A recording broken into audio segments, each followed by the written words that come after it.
Hello, welcome back. This is my video on if and if else statements and decision making, essentially. So I've written a mini program here. I haven't filled it all out. We gotta do it all together. But this essentially, you put the age in, and you get out the generation, or what you would call that age range. Um, this is not accurate at all to what people's age ranges are or what generation names are. It's just purely for decision making examples. Um, so what is an if statement? Well, it's kind of like how it sounds. If something is this, then that.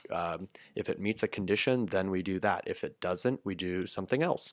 Um, so let's just get into it, and I think you'll understand it pretty easily.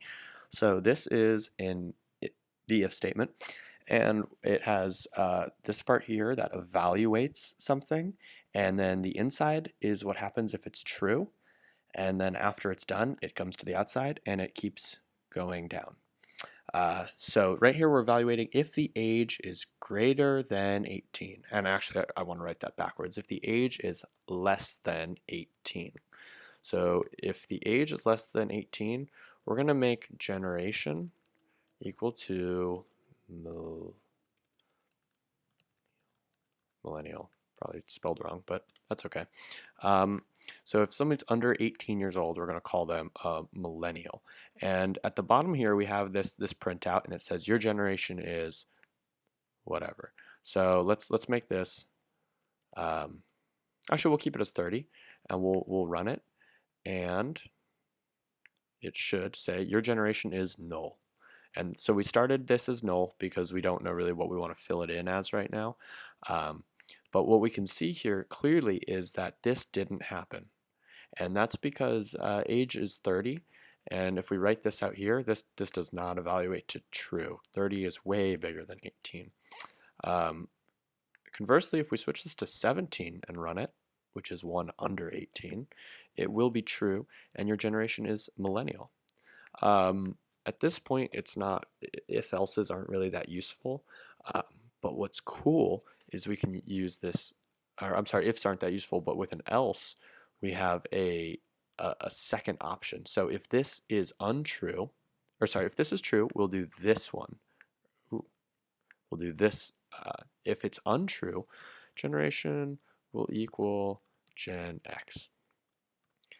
So now if we make this 20, the last time we ran it and it was too high, nothing happened. It said null, but now we have generation x.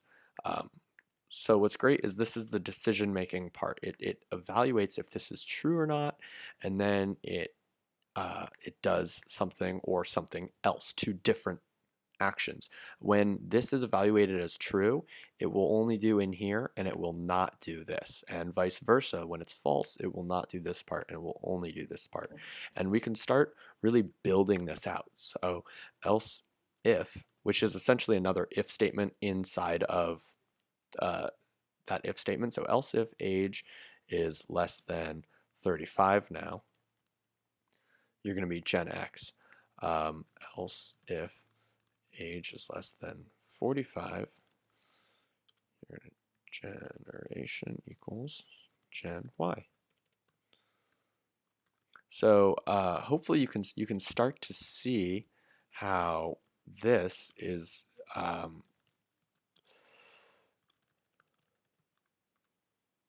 it's a little mean, I guess, but this is just for the purposes. So what have we done here? So we've broken this down into different kind of splits that determine the age. So, or age ranges. Ranges is sorry what I meant to say. So if you're under 18, you're millennial. If you're over 18, because I'm sorry, if it was under 18, you would always be caught in this. If it is, let's say you're 19, you're gonna be caught in this part of the else if, where you're over the age of 18, but you're under 35. And if it's 36, you're gonna be caught in this one. And then this else is really, really cool because it encompasses anything that is not in these conditions. So if it's 46 or plus, even if you were a million, this is what the outcome is going to be. So let's play around with it and see what we get. So I'm just going to put 33 in. So at 33, you should be Gen X. So we're less than 35 still, but we're over 18. And so as it goes down, it says, nope, not true. We'll go to the next one. Oh, this one is true. Okay, we'll do this part of the code, and then we skip all of the end, and then we come down here and we do the printout part.